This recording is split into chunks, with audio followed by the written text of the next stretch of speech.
Kalau kita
hadis Nabi SAW dia kata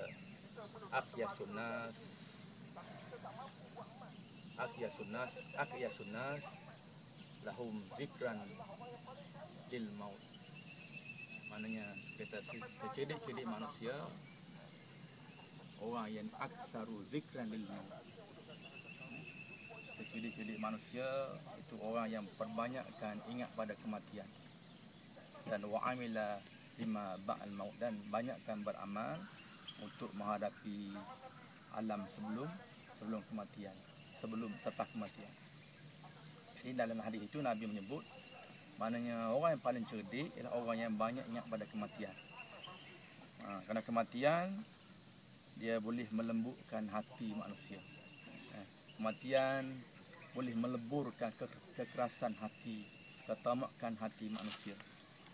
Manusia ni kalau kita duk bincang, duk cerita, kalau cerita pasal mati, dia terkejut. Oh, jatuh dah kapal terbang. MH17 jatuh. Semua dah meninggal dunia. Semua dah jadi hancur. Dia terkejut mati. Dia cerita, oh, pada mana ni Yuk Saidin dah meninggal dunia. Dia terkejut. Siapa? Manusia ni boleh sebut pasal mati, dia terkejut. Apa? Mati itu merupakan permulaan kepada alam akhirat. Jadi tuan-tuan dan tuan-tuan pada pagi ini, kita semua ni akan mati. Kullu nafsin za'iqatul maut. Tak boleh lari dah. Ainama takunu yudrikul maut walau kuntun fi burujin musyayyadah. Di mana kamu berada sekalipun, kamu pasti akan mati walaupun kamu berada dalam satu bangunan yang kukuh. Kalau ada orang kata saya nak lari daripada kematian, nak cari bangunan yang kukuh, tempat yang kukuh yang tak boleh mati, tak boleh mencari dia, tidak dapat. Mati pasti datang pada kita. Iza jaa ajaluha, bila sampai masa mati, kita pasti akan mati. Cuma tuan-tuan, apakah persiapan kita untuk mati? Itu saja. Apakah persiapan untuk mati? Maknanya dengan ziarah kubur ini, maknanya kita ingatkan diri kita pasti akan mati. Cuma di mana kita akan mati? Kita datang dulu kubur ni tak banyak macam ni. Makin luas. Macam membangun kubur. Membangun besar panjang sampai ke depan sana. Mana yakinlah kita tuan-tuan, pasti mati akan datang. Satu masa Sayyidina Ali radhiyallahu anhu, dia bawa kawan-kawan dia datang ke kubur. Macam ni kita lah. Dia bawa datang bagi tazkirah kubur. Dia kata, wahai ahli kubur. Dia kata, wahai ahli kubur, dia kata, semua peninggalan kamu sebut. Kalau kamu ada isteri kamu dah jadi janda dah.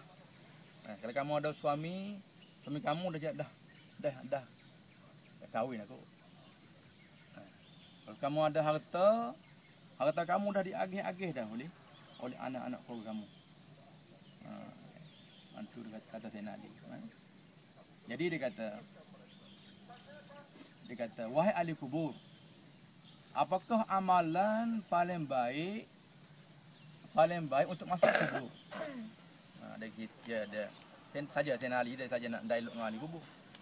Apakah amalan yang paling baik untuk masuk ke kubur, wahai ahli kubur? Dia jawab balik. Dia kata, kalau ahli kubur boleh bercakap, dia kata, kalau ahli kubur ni boleh bercakap, boleh jawab soalan saya ni, dia kata pasti dia akan jawab. Bekalan yang paling baik untuk masuk kubur ialah bekalan takwa kepada Allah Subhanahu Wa Taala. Takwa lah satu bekalan yang paling baik untuk masuk kubur. Tuan-tuan, masuk kubur ni bukan tempat rehat. Ya. Dan nak mati pun, kita nak apa ni, sakaratul maut pun dah sakit dah.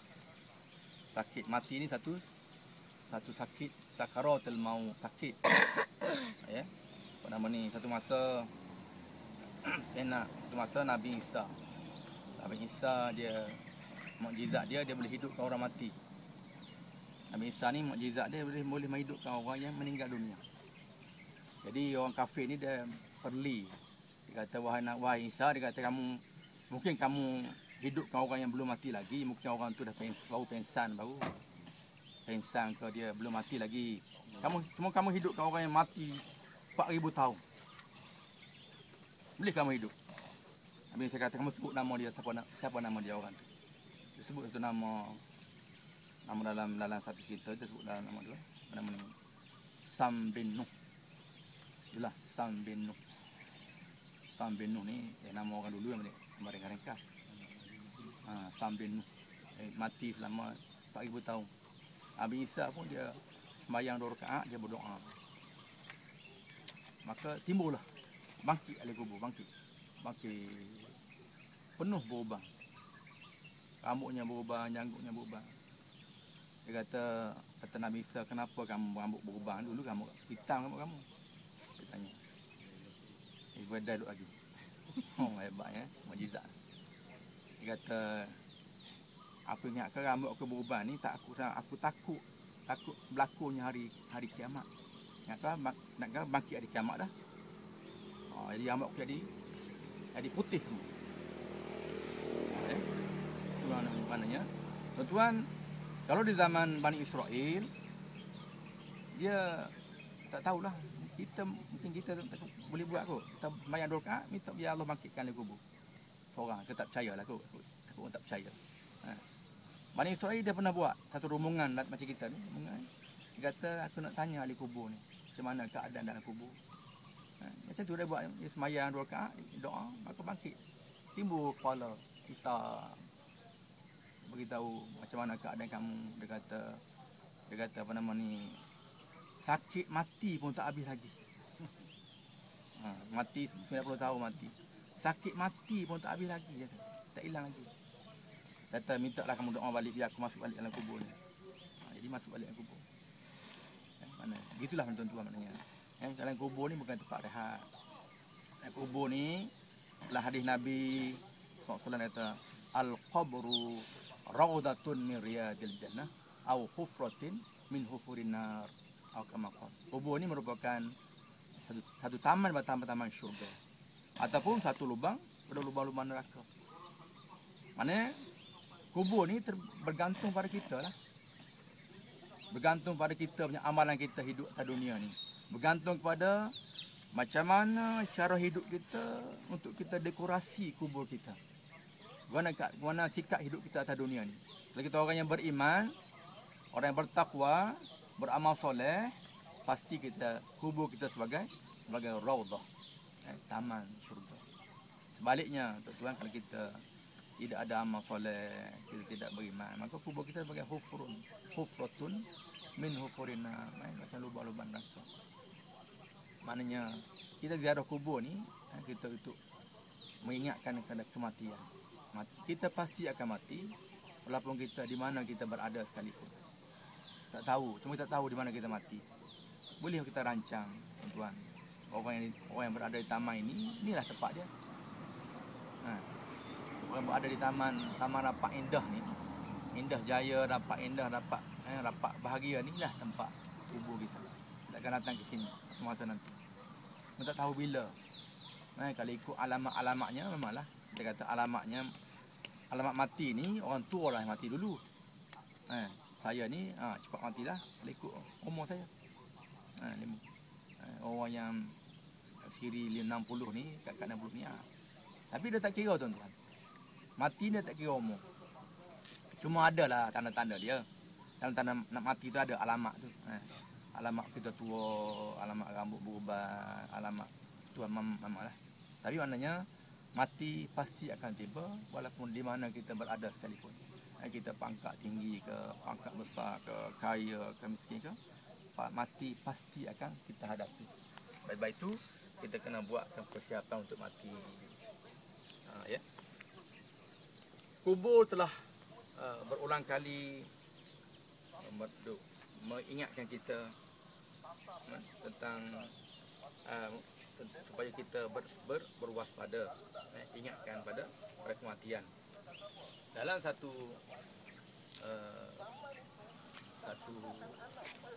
cerita, satu khabar, wahai manusia, dia kata, kami adalah rumah yang terpencil, maka buatlah kawan untukmu dengan membaca Al-Quran. Kubur duk bagi tahu, kata kami tempat terpencil, memang terpencil pun, terpencil jauh di bukit, tempat yang sunyi. Jadi kan dia kata buatlah persiapan untuk jadikan teman rapat, teman setia kita dengan membaca Al-Quran, tilawah Al-Quran, baca Quran. Itulah teman untuk kita, teman dalam kubur kita. Dia keluar, dia kata, wahai manusia, kami adalah rumah yang gelap, maka buatlah kubur penerangan padaku dengan menjalankan sembahyang malam dan sebagainya. Kubur ni tempat yang gelap, pasti gelap, dan kubur ni gelap, tuan, gelap, gelap gelita dalam kubur kita. Jadi untuk kita adakan pencerahan kubur kita ni, untuk adakan elektrik kubur kita ni, maknanya banyakkan solat, bagi solat malam tu, solat malam, tahajud malam, untuk cerahkan kubur kita. Wahai manusia, kata kami adalah rumah tanah yang debu, maka bawalah engkau akan alas tilam dengan membanyakkan amal soleh. Bawa amal soleh. Dalam kubur ni tempat debu. Walaupun ada juga setengah-setengah tempat ada kubur ni banyak air banyak. Ada satu cerita dalam hadis Nabi SAW, satu rombongan daripada perniagaan. Perniagaan tu salah seorang tu meninggal dunia. Jadi maka rombongan ini bersiap untuk dikebumikan lah. Maka setelah digali kubur itu, digali terdapat ular yang besar. Maka ditambah balik. Cari tempat lain pula.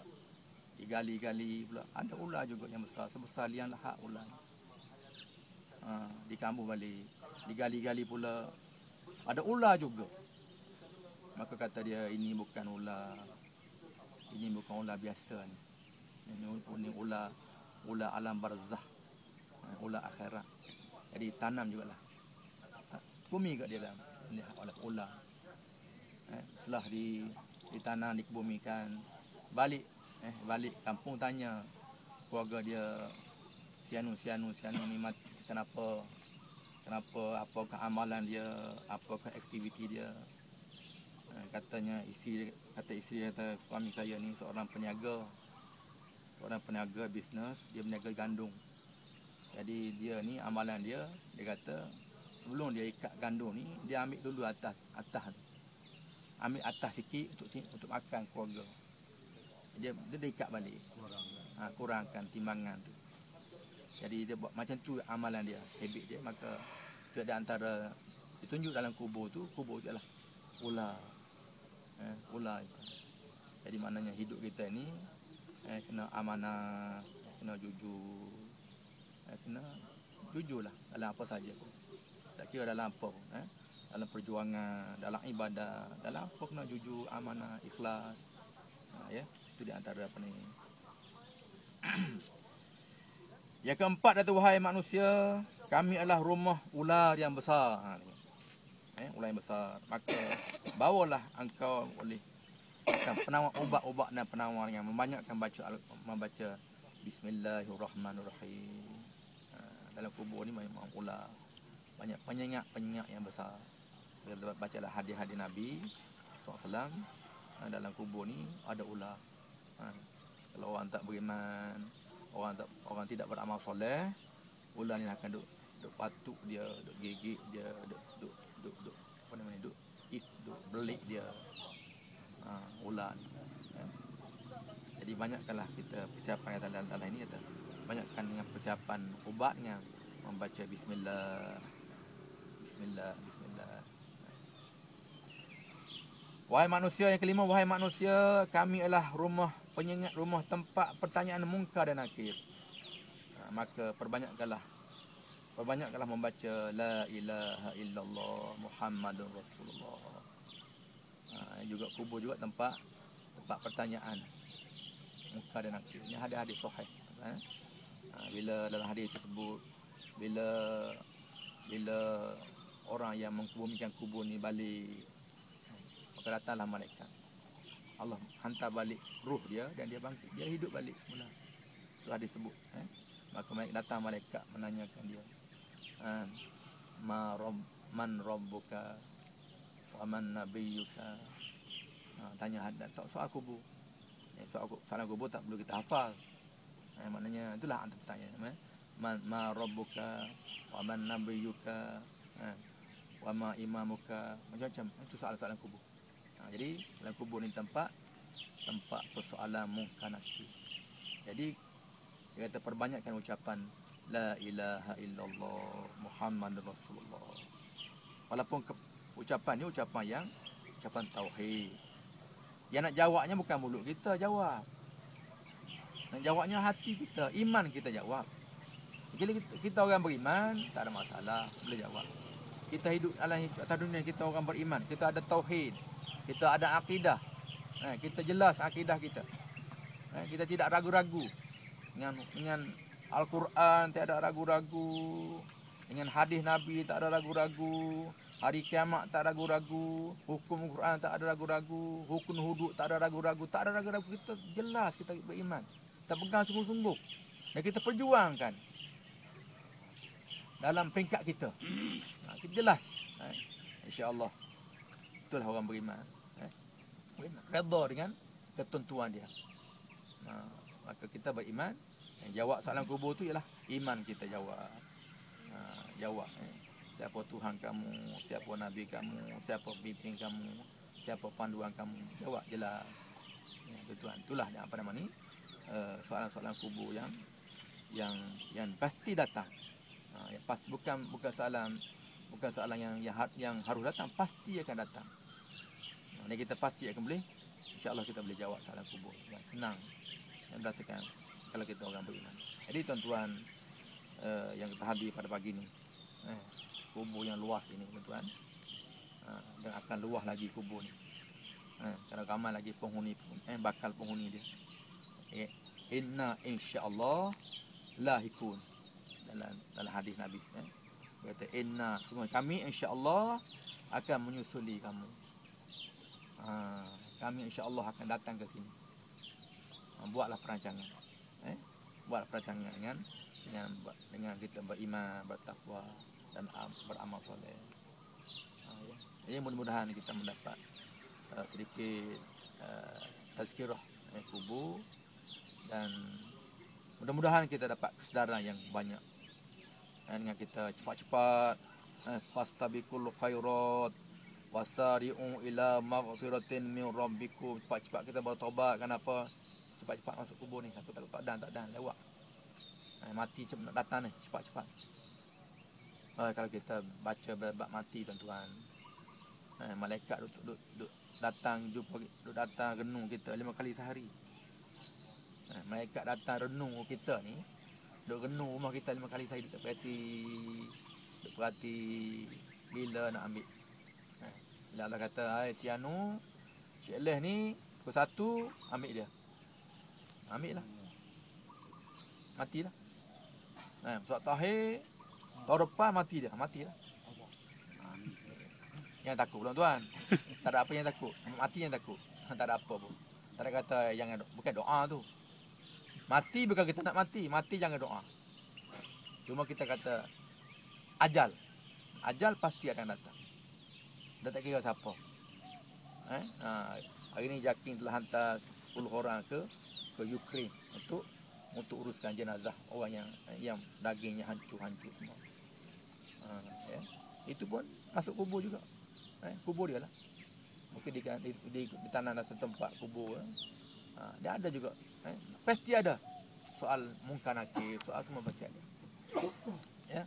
Jadi mudah-mudahan kita dapat sikit pencerahan ini untuk kita ingatkan kita. Kalau hati yang keras tu, yang keras malah datang ke surau, malah berjemaah, malas baca Quran. Jadi mungkin yang kita ziarah kubur ni kita rasa minat balik. Kerana lembut hati kita. Kerana kita nak ke mana? Aina tazhabun? Allah tanya. Allah dalam Quran tanya, aina tazhabun? Ke mana kamu nak pergi wahai manusia? Inna lillah wa inna ilaihi raji'un. Kamu daripada Allah, kamu pasti kembali pada Allah. Kamu nak ke mana? Cari harta, mungkin dapat harta.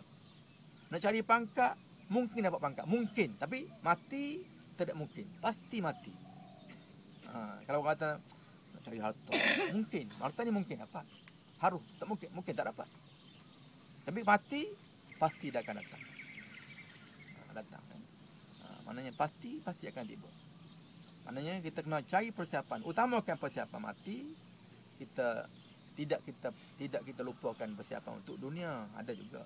Tapi mati, akhirat kita kena persiapan, kena utamakan. Kerana akhirat, kerana alam barzah yang lama, tuan-tuan. Bayanglah tak dalam Sam bin Nuh tu 4,000 tahun. Sam bin Nuh tu meninggal dunia 4,000 tahun. Duduk dalam kubur, duduk dalam transit dalam kubur. Sebelum nak pergi ke alam yang akhirat, transit dalam kubur 4,000 tahun dulu. Masih ada lagi sekarang ni. Ya. Maknanya kalau kita tidak ada amal soleh dalam kubur, tahan kita nak jadi penyengat-penyengat. Ular-ular, jengking, kala, lipang, ya Allah. Tahan ke kita? Dengan berbagai seksa dalam kubur. Hidup dunia ni kejap ya. 80 tahun. Itulah paling lama. 80 tahun matilah. Dah tak mati lagi pun nyanyuk. Nyanyuk dah. Nak 88 tahun dah nyanyuk. Cakap pun tak betul apa.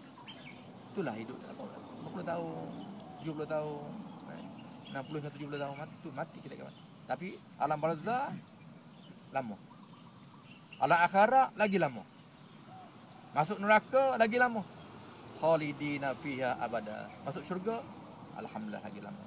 Jadi kita nak minta transit kita dalam kubur sementara dalam bagi alam akhirat, dan kita akan ditempatkan di alam yang kekal. Sama ada kita insya-Allah kita masuk syurga. Syurga lah. Tempat yang bahagia, alam saadah, alam bahagia. Jadi itulah di antara peringatan saya pada pagi ini untuk saya dan kita semua. Sedang kita akan mati. Dan kita banyakkan persiapan untuk kita mati. Wallahu a'lam. Wassallallahu wasallam Muhammadin wa ala alihi wa ashabihi ajma'in. Wassalamualaikum warahmatullahi taala wabarakatuh.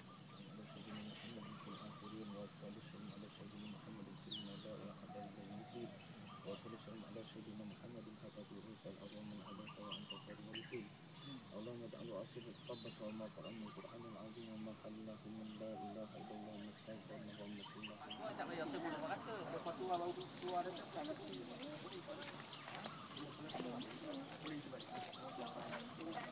Albani.